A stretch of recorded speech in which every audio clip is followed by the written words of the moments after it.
Bismillahirrahmanirrahim. Assalamualaikum warahmatullahi wabarakatuh.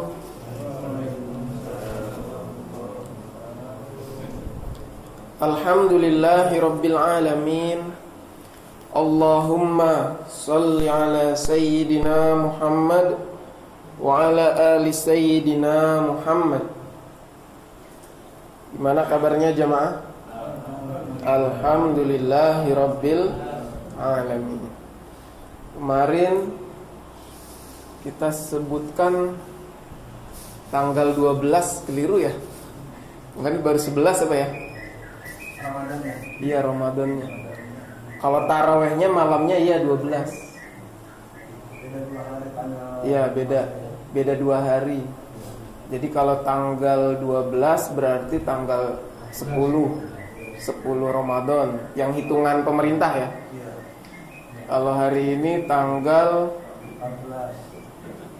14 Jatuhnya 12 kan.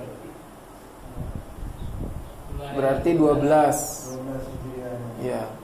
Kemarin 13 berarti 11. Hari ini 14 berarti 12. Ya masih jauh.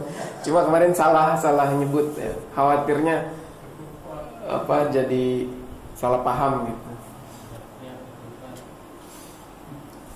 Baik, alhamdulillah kemarin kita sudah mencoba mengkaji ayat tentang dirikanlah sholat, tunaikanlah zakat, dan rukuklah bersama orang-orang yang ruku. Insyaallah yang belum sempat mendengarkan full atau kemarin agak ngantuk-ngantuk gitu, bisa nanti insyaallah hari ini kita upload ya. Nanti akan bisa disetel ulang kalau ada yang mau melihat kembali apa maksudnya rukuklah bersama orang-orang yang ruku. Nah, di situ kok ada ruku padahal sudah ada dirikanlah sholat, ya kan? Dan siapa sebenarnya yang dikhitabkan, yang diperintahkan di ayat itu? Yang pada akhirnya memang al-ibratu bi'umumil lafzi la bi khususis sabab. Ibrahnya itu untuk seluruhnya manusia, khususnya umat muslim. Wajib sholat, wajib zakat bila mencapai nisab dan haulnya. Kemudian ruku bersama orang-orang yang ruku. Bukan sujud ya terjadi kepada orang sujud. Iya, pilihan kalimatnya Allah pilih ruku ya. Makanya kemarin kenapa ruku?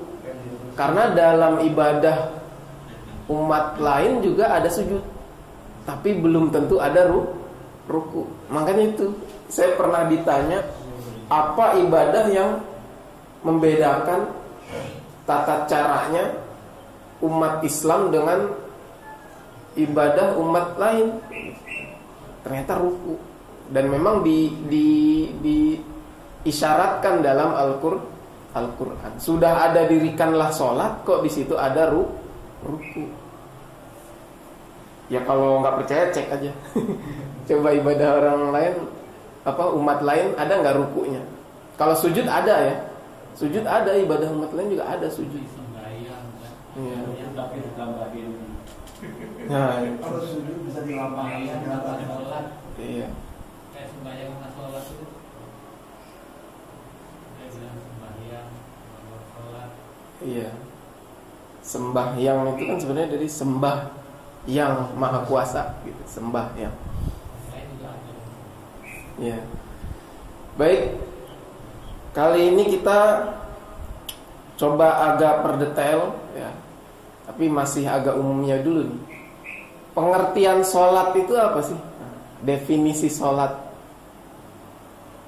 Arti secara kosakata dulu deh. Sholat itu apa, Pak? Kalau dalam bahasa lainnya apa? Sholat itu diterjemahkan sebagai apa? Kalau bahasa Indonesia sholat. Tapi artinya sholat apa, Pak? Tunduk dan patuh. Tunduk dan patuh. Yang lain? Mengerjakan kewajiban sebagai surat. Enggak, definisi ini aja, kosakata aja, enggak usah panjang-panjang. Satu kata aja, sholat itu apa artinya? berserah diri. Berserah diri. Yang lain? Doa. Ya. Dalam bahasa Inggrisnya pun disebut pray. Ya kan? Sholat di bahasa Inggris kan menjadi pray. Prayer. Orang yang sholat disebut prayer. Artinya doa atau yang berdoa. Kok doa? Nah. Lalu coba kita lihat definisi dirikanlah sholat. Maksudnya apa? Nah, coba kita lihat surat At-Taubah ayat 103. A'udzu billahi minasy syaithanir rajim. Bismillahirrahmanirrahim. Khudh min amwalihim shadaqatan tutahhiruhum wa tuzakkihim biha wa shalli 'alaihim inna salataka sakanul lahum wallahu sami'un 'alim. Ini ayat ini sedang bicara tentang apa, Pak? Khudh min amwalihim shadaqah. Ambillah wahai Muhammad sallallahu alaihi wasallam dari harta-harta mereka sedekah. Apa, Pak? Jadi ayat tentang apa ini? Ya, sedekah, tapi yang diminta Allah ambillah. Berarti sedekah apa ini? Wajib. Jadi sedekah itu ada sedekah wajib, ada sedekah sunnah. Kalau sedekah sunnah bukan ambillah, tapi berikanlah. Jadi sedekah sunnah itu kan dari keinginan sendiri yang mau memberikan seikhlasnya. Tapi kalau ambillah, jadi dari atas, dari Rasulullah diminta Allah untuk mengambil secara paksa. Itu jadi wajib. Maka itu sedekah wajib yang disebut zakat. Jadi meskipun redaksinya sedekah, tapi maknanya adalah zakat. Ambillah zakat dari harta-harta mereka. Tutahhiruhum wa tuzakkihim, yang mana zakat itu akan mensucikan mereka dan membersihkan jiwa mereka. Wa sholli alaihim. Nah ini dia. Apa arti sholli alaihim? Shalla yusolli sholatan. Inna sholataka. Nah disebut ini. Sesungguhnya sholatmu wahai Muhammad sakanul lahum, akan membuat mereka tenang, tentram. Apa makna sholat di sini? Menenangkan jiwa. Yaitu sakanul lahum, menenangkan jiwa. Karena sholat Nabi Muhammad. Jadi Nabi Muhammad diminta untuk mengambil zakat dari mereka supaya mereka bersih dan harta mereka bersih. Dan diminta oleh Allah, sholli alaihim, wahai Muhammad sallallahu alaihi wasallam, sholatlah atas mereka. Jadi setelah hartanya diambil untuk zakat, sholati mereka. Jangan cuma diambil saja zakatnya, sholati. Nah, sholat di sini apa Pak maksudnya? Nah, makanya ini yang dulu pernah ditanyakan ke Anas dulu pernah. Yang apa tuh? Wala tajhar bisolatika. Nah itu makna solat itu apa? Apakah yang dimulai dengan takbir diakhiri dengan salam? Ayo Pak. Kemarin kita aqimus sholat, dirikanlah sholat. Ada kalimat dirikanlah sholat. Yang ini ada dirikanlahnya nggak?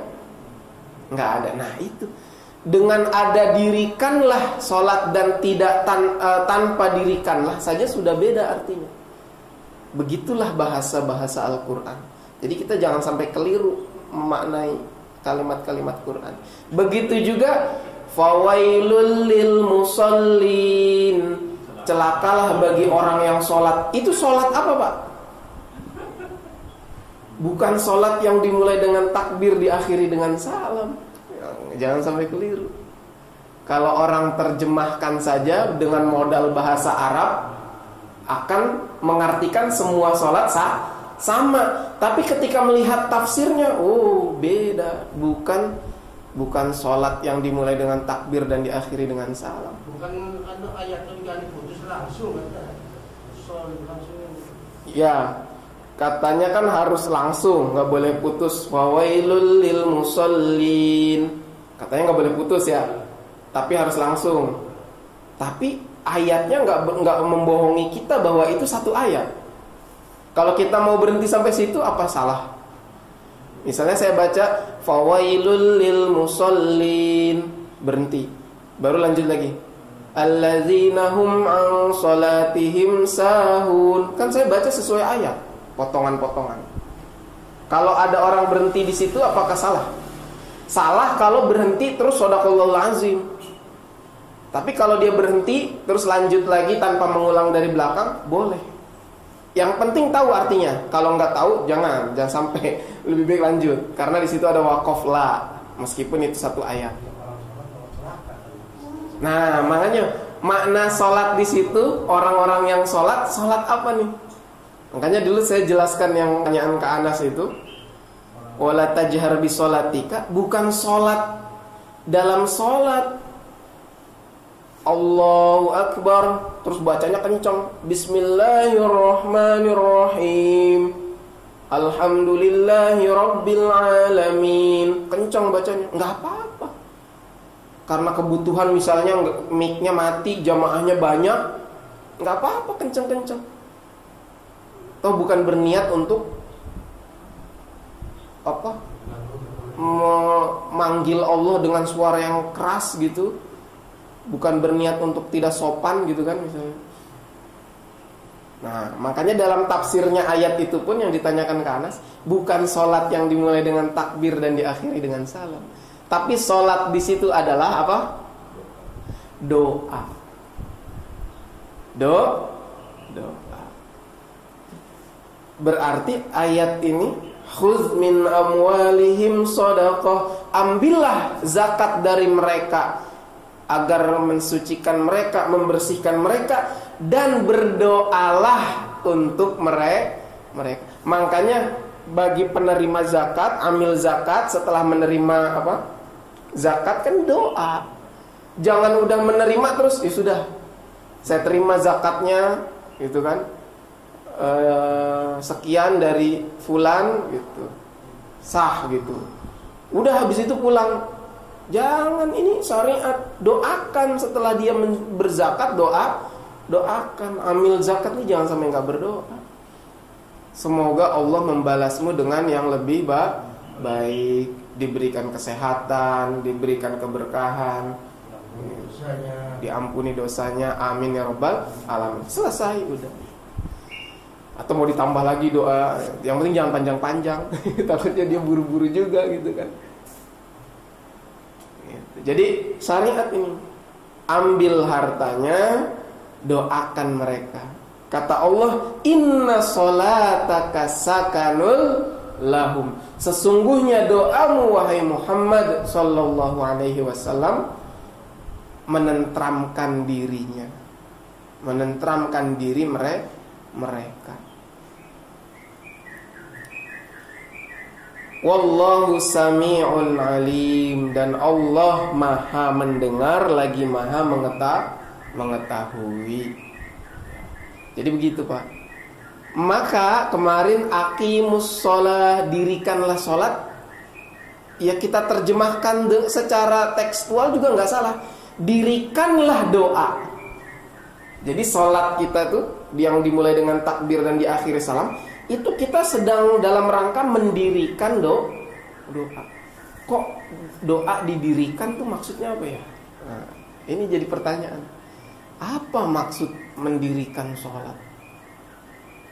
Apa Pak? Maksudnya mendirikan sholat itu apa ya? Kan sholat itu doa. Mendirikan doa, kok doa didirikan itu apa? Ada yang mau berargumen atau menyampaikan pendapat? Gimana Pak Haji?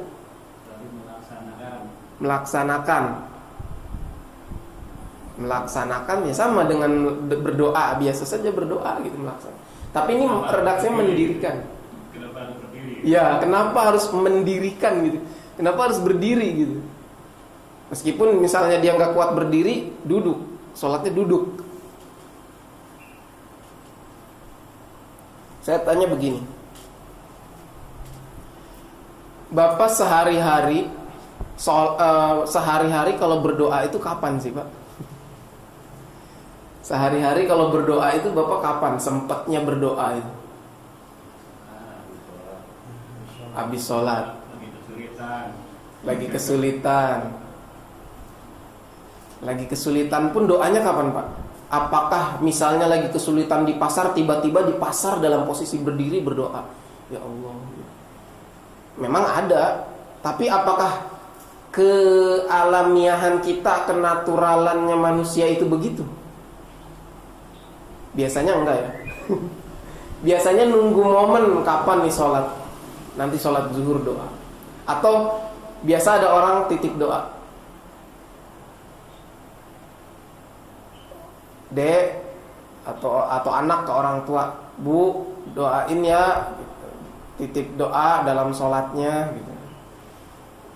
Doain setiap sholat 5 waktu kalau bisa gitu, kalau ingat. Jadi semacam sholat 5 waktu itu sebagai apa di situ? Makanya ini kaitannya dengan rukun Islam. Buniyal Islamu ala khamsin. Islam itu didirikan, bunia, kalimatnya itu bunia. Kalau kita dengar kalimat bunia dalam bahasa Arab, bunia itu dibangun.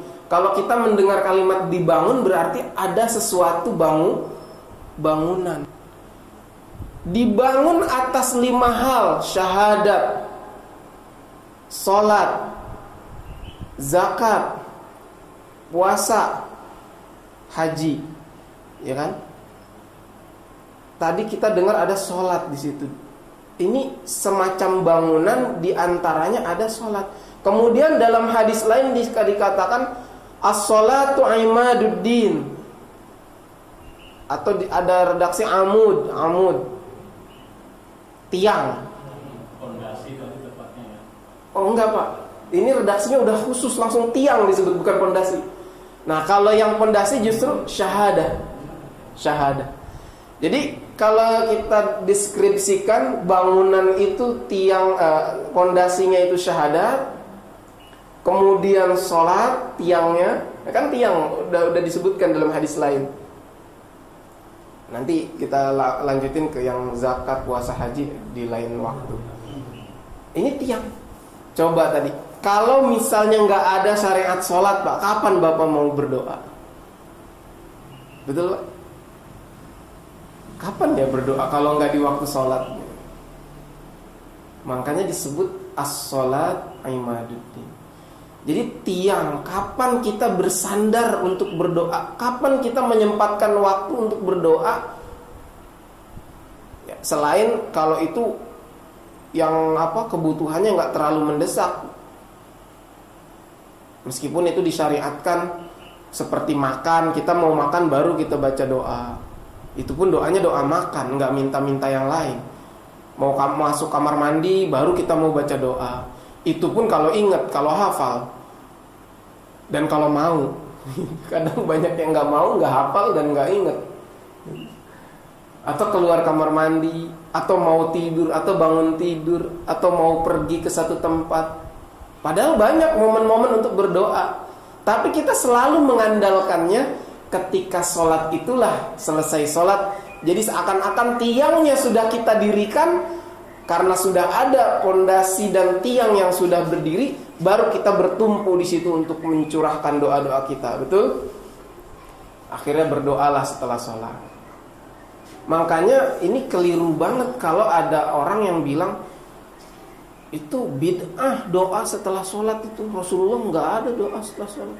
Itu pernyataan yang sangat keliru. Lah kalau nggak doa setelah sholat, kamu mau doa kapan lagi? Padahal sholat secara definisinya pun, dirikanlah sholat itu dirikanlah doa. Sholatmu itu di samping itu kewajiban yang mahdoh, kita nggak tahu maqasid syariahnya sebenarnya apa. Tapi secara bahasa tidak bisa dipungkiri kalau sholat itu adalah doa. Bahkan kaum kafir pun mengakui doa. Sholat itu pray 5 times apa itu? Prayer gitu. 5 waktu sholat, 5 waktu doa. Kapan lagi kamu mau doa? Makanya setelah sholat, doa banyak-banyak. Dimulai dengan istighfar 3 kali. Kemudian apalagi? Buka pintu langit dengan la ilaha illallah minimal 3 kali. Kemudian apalagi? Subhanallah 33, Alhamdulillah 33, Allahu Akbar 33. Akhiri dengan la ilaha illallah genap jadi 100. Menghapus dosa-dosa kita dulu tuh, seperti di lautan itu dihapus. Setelah bersih dosa kita, baru kita curahkan doa, ya kan? Jadi jangan dibilang itu bid'ah. Kamu kapan lagi mau berdoa? Makanya saya dulu, meskipun di pondok runtutan zikirnya itu hanya apa itu? Allahumma antas salam wa minkas salam. Jadi hanya minta-minta keselamatan di situ. Tapi setelah saya pulang dari pondok, saya tambahin yang Allahumma ajirna minan nar, selamatkanlah kami dari siksa neraka, dari api neraka. Ya nggak salah kita tambahin. Karena ada hadis lain yang mendukung, siapa yang berdoa minta dijauhkan dari neraka, maka neraka akan berdoa kepada Allah, ya Allah, jauhkanlah dia dariku. Siapa yang berdoa minimal 3 kali, ada riwayat lain 5 kali dalam sehari, minta dijauhkan dari api neraka, maka neraka akan berdoa untuk menghindarinya darinya. Jadi sama-sama berdoa jadinya. Begitu juga barang siapa yang meminta surga, maka surga akan berdoa kepada Allah untuknya. Coba kalau nggak di waktu sholat, kapan Bapak ingat mau doa itu tuh kapan Bapak mau baca itu? Apa waktu lagi di pasar? Apa waktu lagi di kantor? Apa waktu lagi di motor? Apa waktu lagi di mana? Lagi olahraga? Nggak sempat kepikiran itu. Makanya satu-satunya memang betul tiangnya doa adalah sholat. Aqimus sholat, dirikanlah sholat. Makanya kalimatnya dirikan.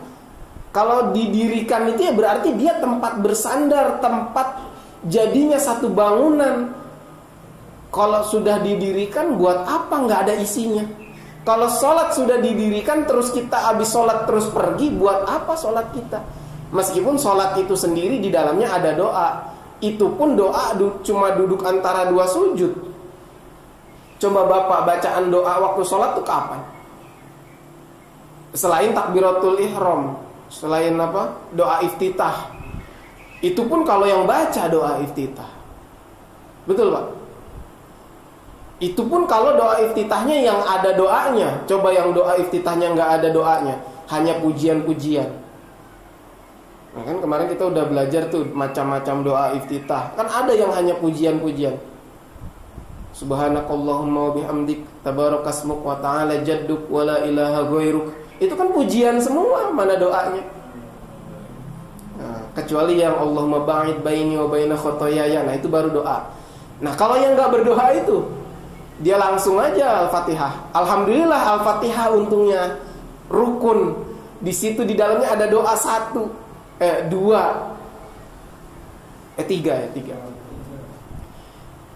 apa? Ihdinas siratal mustaqim, siratal ladzina an'am. 1 doa. Iyyaka na'budu hanya pengakuan, iktiraf kita, ikrar kita kepada Allah. Ya, doanya hanya satu, ihdinas siratal mustaqim itu. Ya, minimal itu. Dan waktu duduk antara dua sujud. Itu pun sebenarnya waktu ruku dan sujud masih diberi kesempatan kita berdoa. Apa itu? Subhanakallahumma rabbana wa bihamdik. Apa? Gimana, Pak? Nah, Allahumma firli. Itu aja satu.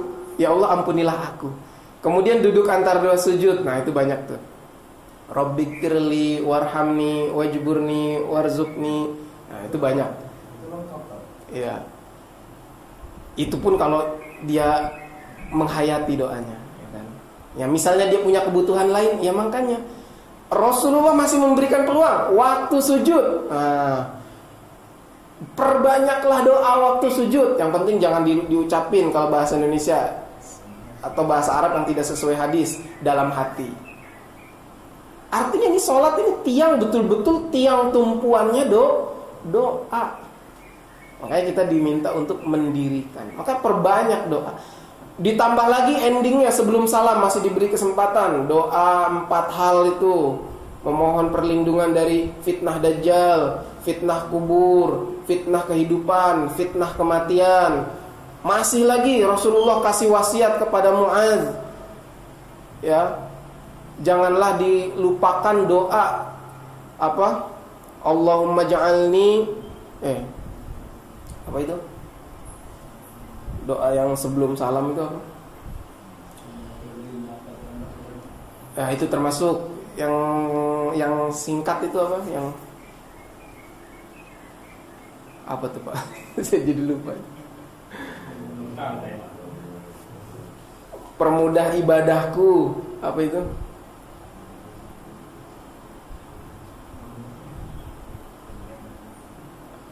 Ada yang ingat, Pak? Doa yang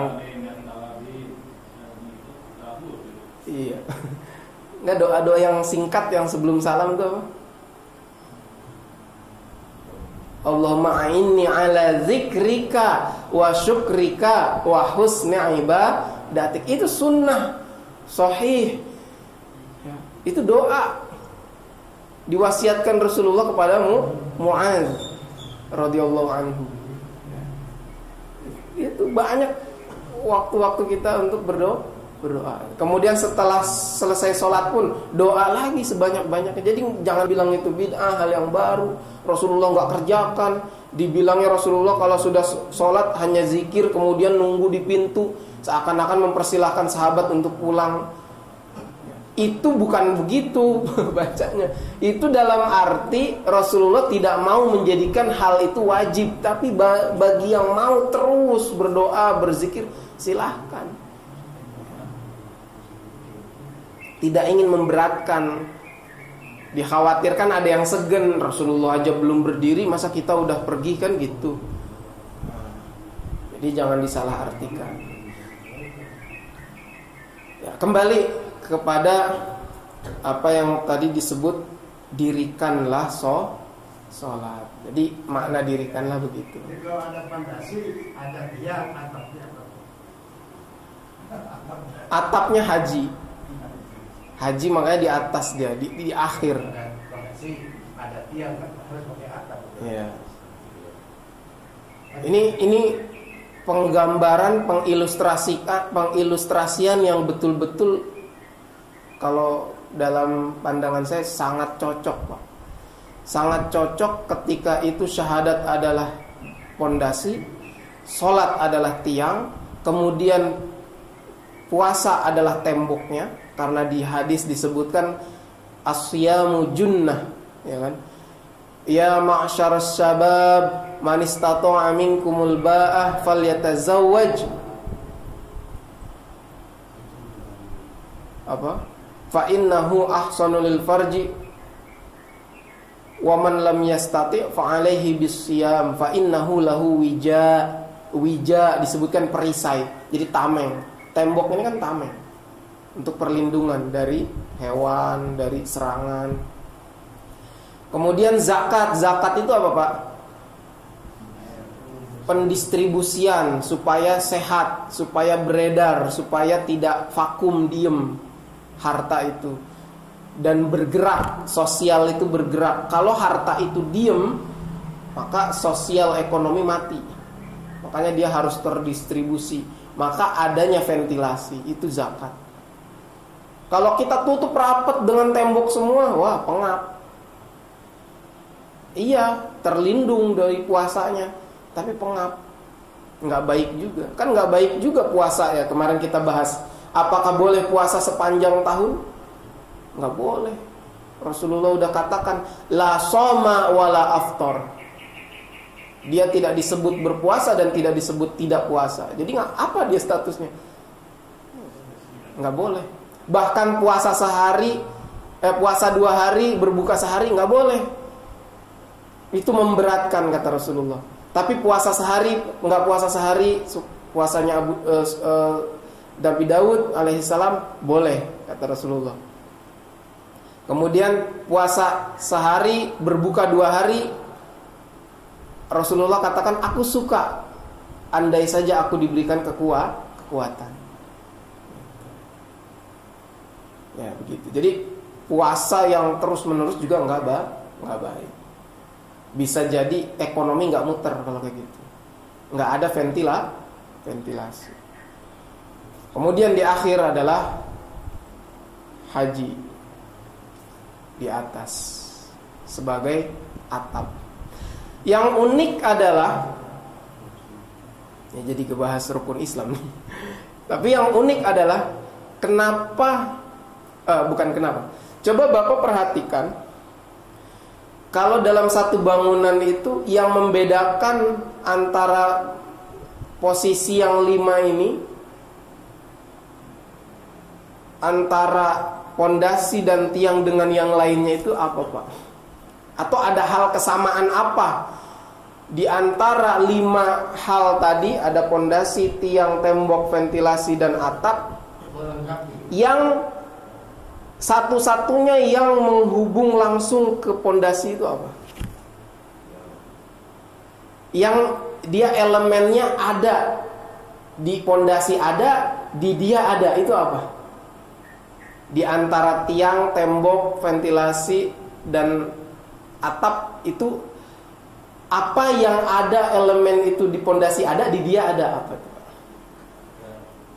Coba pondasi itu isinya apa sih? Semen, kerikil, batu gitu kan, sama besi. Nah, coba instrumen apa yang di dia ada, di pondasi juga ada, yang tidak ditemukan di instrumen yang lain? Bukan, ini kita bicara materi tadi, lagi berilustrasi. Apa, Pak? Pak, semen, kerikil, adakah di tembok? Semennya ada, oke, semennya ada. Pasir ada. Kerikil ya bisa jadi ada, meskipun nggak mesti, tapi digantikan dengan bata. Tapi kalau besinya, Pak, di tembok ada besinya nggak? Di jendela pintu ada besinya nggak? Di atap ada besinya nggak? Tapi kalau di tiang ada besinya nggak, Pak? Nah itu. Ini saya lagi mau mengilustrasikan biar kita tahu, oh iya, masing-masing ini punya keutamaan dan punya satu hal keunikan yang di ibadah lain tidak ada, yaitu sholat. Kita lagi bicara tentang sholat. Kan dia tiang. Tiang inilah satu-satunya, tiang ini baik yang tiang berdiri maupun tiang yang mendatar ya, Pak. Kalau tiang yang berdiri kita sebut tiang, tapi kalau yang mendatar kita sebut sloop. Ya. Baik itu sloop yang di bawah maupun sloop yang di atas. Kan dia sebenarnya hakikatnya tiang juga, cuma tiangnya begitu. Sebagai penahan beban di atasnya juga kan, untuk menghampar. Kalau tiang ini untuk kokohnya dan untuk hamparan yang berdiri, tembok. Kalau sloop itu tiang untuk hamparan lantai yang di atas ataupun atap. Kalau tiang itu tidak ada besinya, hancur nggak, Pak?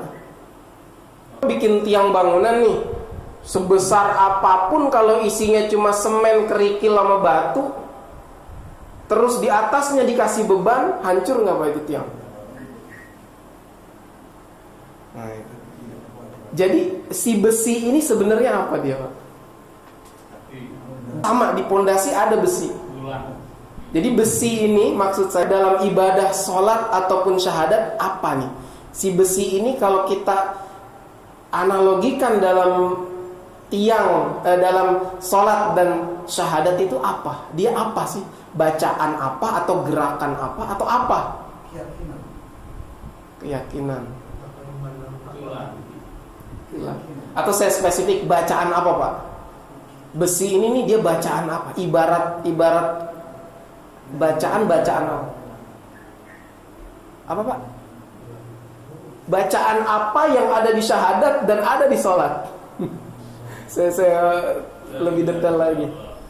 La ilaha illallah Muhammadur Rasulullah. Itulah bacaan yang tidak ada di puasa, tidak ada di zakat, bahkan tidak ada di haji. Hanya pondasi dan tiang yang punya.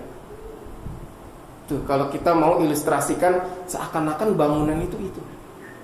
Dia hanya dia berdua yang ada besinya, yang ada syahadatnya.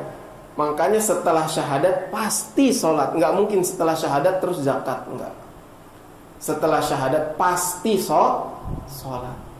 Makanya dia disebut as-sholat imaduddin. Bahkan yang tidak sholat, pembeda antara muslim dan kafir itu sholat. Kata hadis Rasulullah. Ya, pembeda antara orang muslim dan kafir adalah sholat. Makanya kalau orang nggak sholat itu kafir. Ulama ada yang menyimpulkan begitu. Baik itu sengaja atau tidak sengaja. Tapi jumhur ulama mengatakan kalau sengaja dan keyakinannya mengatakan sholat tidak wajib, nah itu kafir. Tapi kalau keyakinannya masih mengatakan sholat wajib, hanya saja dia malas, dia berdosa besar. Berdosa besar. Tapi kalau dia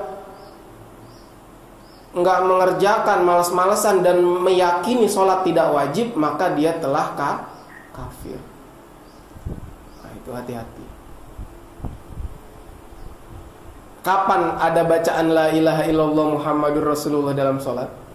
Nah, kemarin kan kita udah kaji itu. Kapan Pak? Tasyahud, syahadat. Itu di dalam sholat ada syahadat. Makanya satu-satunya ibadah yang ada syahadatnya adalah sholat. Satu-satunya materi bangunan yang ada dalam pondasinya juga adalah tiang. Di mana pondasi itu ada semennya, ada pasirnya, ada kerikilnya, ada besinya, itu kita temukan ada pada tiang. Tidak kita temukan dalam tembok, tidak kita temukan dalam jendela, pintu, tidak kita temukan dalam atap. Bahkan pondasi ini menjalar dari bawah, naik lewat tiang, naik ke slup.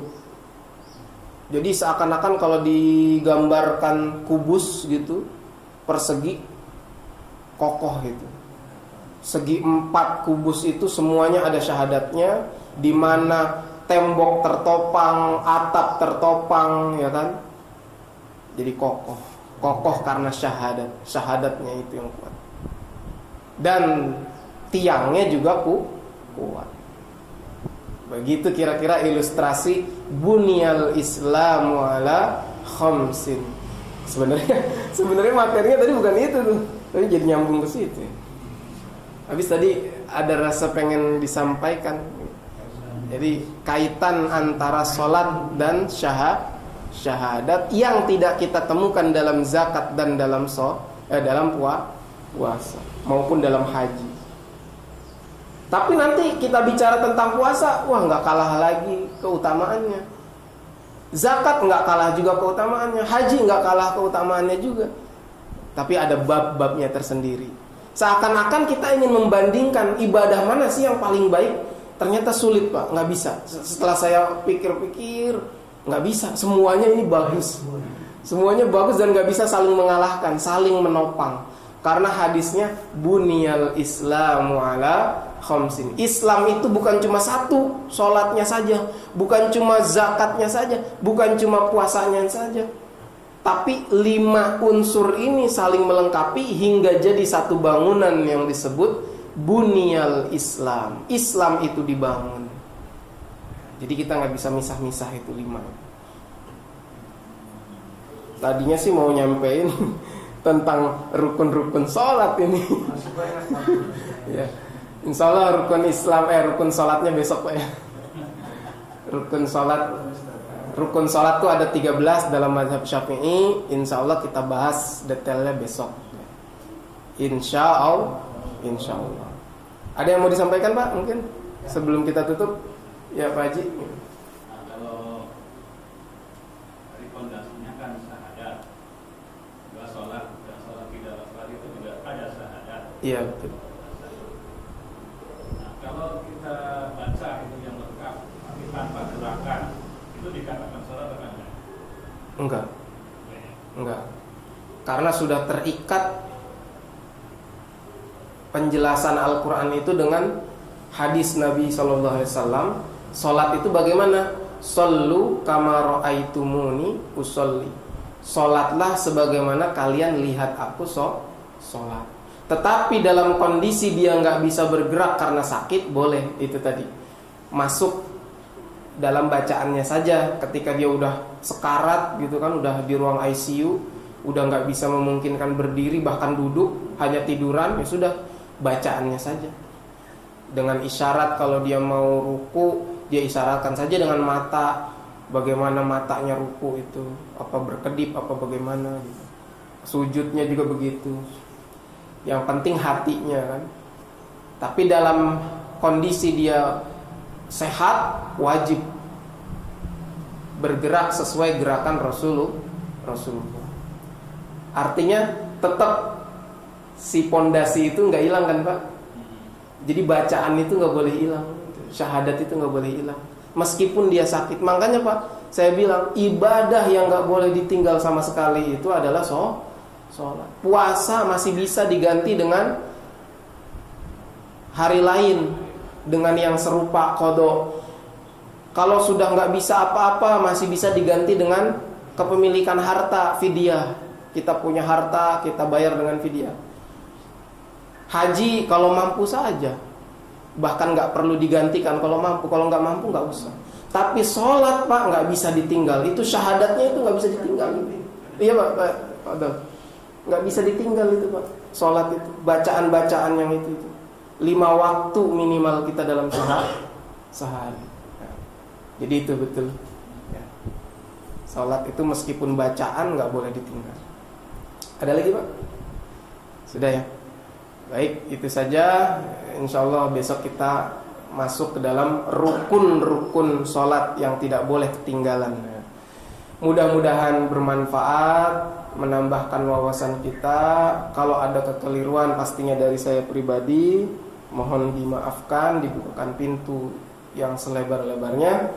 Billahi taufiq wal hidayah war ridha wal inayah. Wassalamualaikum warahmatullahi wabarakatuh.